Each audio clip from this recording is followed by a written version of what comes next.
Okay, pits. What sort of pit do you need? Well,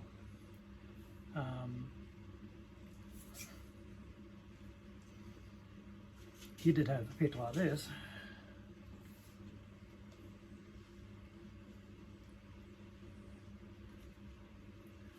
That's very heavy, but very good for digging bead holes. Alright, you go for a little pit like that. And we pretty all started with a pit similar to that, only much bigger.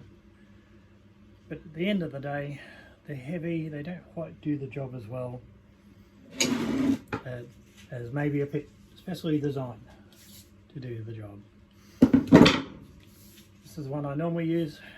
It's not that heavy, does the job well, digs a big hole in no time at all. Now they come with a wooden handle. Now the problem is, wooden handles get spinners. They're also rough on your hands. So, heat shrink. This stuff on here now. Every now and then, the heat shrink, there are holes in it and rips and tears. You just pull it off. Slip on a new piece. Heat shrink's the same as what they use over the electrical wiring socket starting out, sorting out. But you can get it in much better. Fit ends. This one's a very tight fit. I can't get it all the way down, but that doesn't matter. So you just slip it on, grab your heat gun,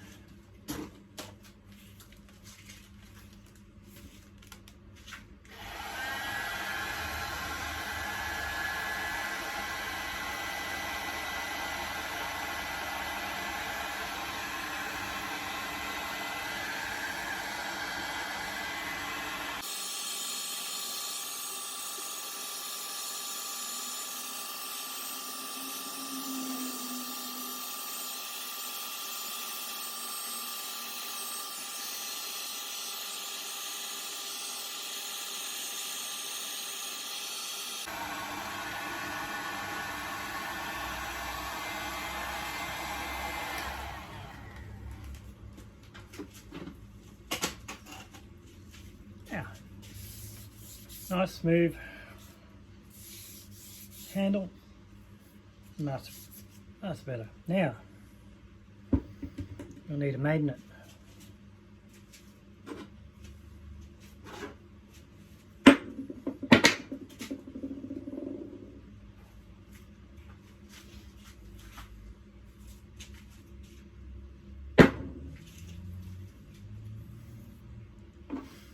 One on here. I just sat on the front there. It's just a bit of city tape and it's on there. So as you're digging, all the metal goes past there and grabs onto it. You just got to remember to check it when the noise disappears in your hole.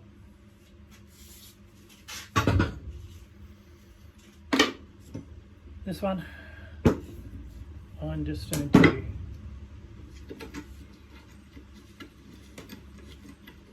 screw into the top of the handle.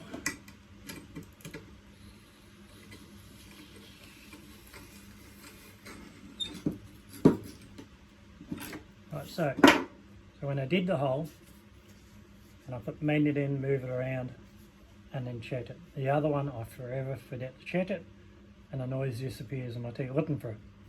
This way I know that to look for it when, after I did it in the hole with that. Right. I never go anywhere without one of these, Auto Geo Pit. I find it just, it's ideal for chipping away at all things you need to chip away at. When you find a reef of quartz and stuff like that, this is the first thing I pull out and start to go to town with. So if you can get yourself a really good one, it's something you're going to have forever. But don't mind paying a few extra dollars for the Geo Pit. Same with your pits too. I mean, I tried to save money. I went to the hardware store, bought the cheapest pit I could find, it didn't do the job. Went back, bought a little dearer one. I sort of just bought one of these to start with. They're designed for the job and they do it well. And probably need to sharpen that up. What do you end of that?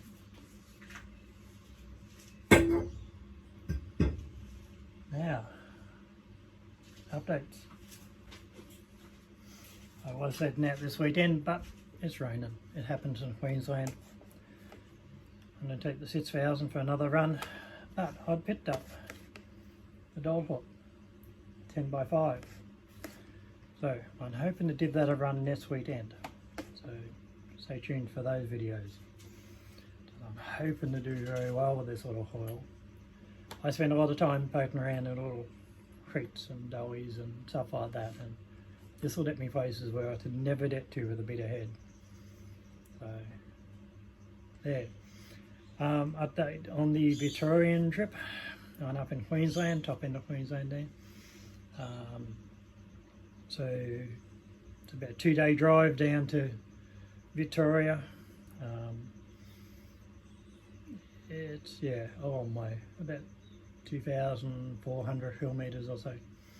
Anyway, I'll be down there for 2 weeks. I'm leaving here in about 3 or 4 weeks time. Stay tuned for those videos. I don't do the whole Golden Triangle and there's many little towns and many little places I can get to and places I've never been to, and just pull this out and see what we find. So it'll be a very interesting trip, and if you're down that way, give us a yell.